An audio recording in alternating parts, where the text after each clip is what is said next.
తీసుకుని స్లైడ్స్ వేసేవాళ్ళు లోపల.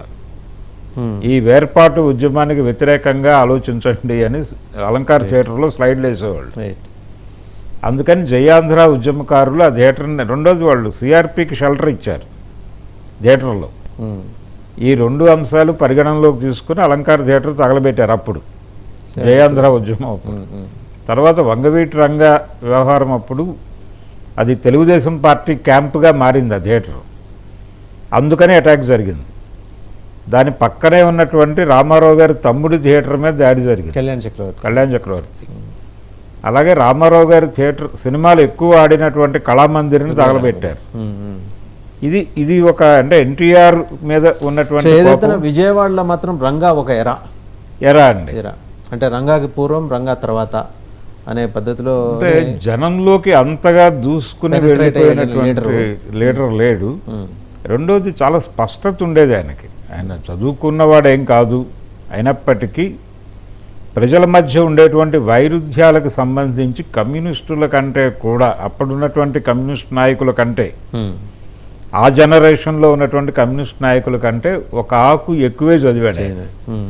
అర్థం చేసుకున్నాడు. మీరు ఇప్పటికీ ఆయన ఉపన్యాసాలు మీకు దొరుకుతాయి యూట్యూబ్లో కొన్ని చూస్తుంటే. అవి వింటే ఏమిటి అంటే అతని మీద మన బుర్రల్లో ఉన్నటువంటి ఒక ఇమేజ్ ఉంది, రౌడీ ఎలిమెంట్ అనేటువంటి ఒక ఇమేజ్. క్లారిటీ ఆఫ్ థాట్ ఉండేది ఆయన మాట్లాడేవి చూస్తుంటే కనుక. చాలా చాలా స్పష్టంగా క్లుప్తంగా మాట్లాడేవారు. అవును. అంటే ఒక ఎస్ఆర్ఆర్ కాలేజీలో యునైటెడ్ ఇండిపెండెన్స్ విద్యార్థులను ఉద్దేశించి ఆయన మాట్లాడాడు ఒకసారి. మాట్లాడుతూ నక్సలైట్ పార్టీలకు చెందినటువంటి విద్యార్థి సంఘాలు వాళ్ళు మహా ఉంటే 2-3 ఉంటారు ఒక్కొక్క ఊళ్ళో, కానీ వాళ్ళు దాదాపు 300 మంది ఉన్నటువంటి ఇంప్రెషన్ కలిగిస్తారు వాళ్ళ యాక్టివిటీతో.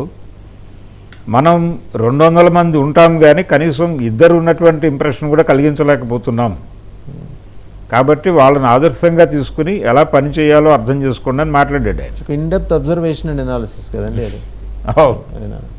సమగ్రంగా మీరు అన్నట్టు ఆయన పెద్దగా చదువుకోకపోయినా కూడా అవగాహన ఉండేది. ప్రజల మధ్య ఉండేటువంటి వైరుధ్యాలని ఆయన చాలా కీన్గా అబ్జర్వ్ చేసేవాడు.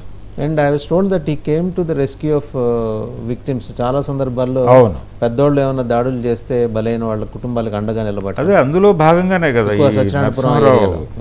ఈ నరసింహారావు అనేటువంటి ఆ రిక్షా పుల్లర్ చనిపోయినప్పుడు ఆ ఇష్యూని ఆయన భుజాన వేసుకుని పోరాటం చేస్తున్న సందర్భంలో రైతుల పక్షాన, కార్మికుల పక్షాన నిలబడటం కోసమే మా పార్టీ ఉంది అని చెప్పినటువంటి కమ్యూనిస్ట్ పార్టీ మిడిల్ క్లాస్ నినాదంతో హెల్మెట్ నిబంధన సడలించాలి అని కూర్చుంది. అక్కడే అర్థమైపోతుంది ఎవరు ఎటువైపు నడుస్తున్నారు అనేది. ఇది చాలామంది ఆ రోజున విజయవాడలో చాలా బహిరంగంగా మాట్లాడుకున్నటువంటి విషయమే.